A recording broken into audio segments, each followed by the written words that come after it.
24.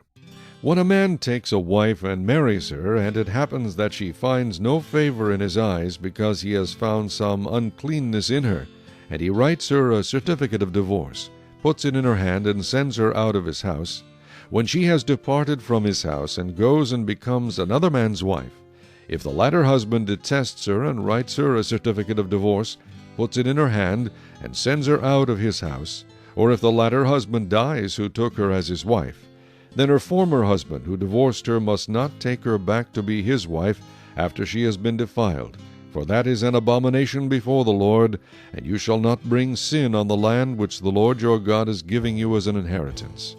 When a man has taken a new wife, he shall not go out to war or be charged with any business.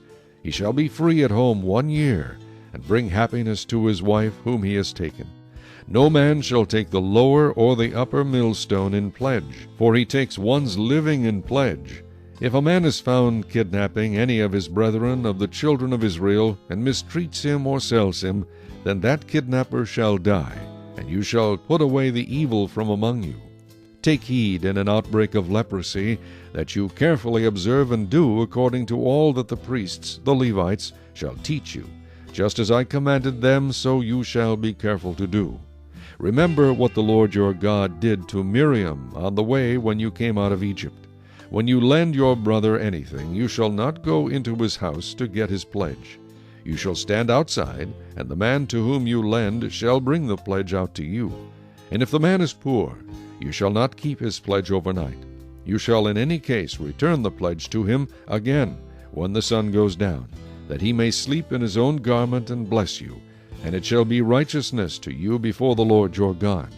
You shall not oppress a hired servant who is poor and needy, whether one of your brethren or one of the aliens who is in your land within your gates.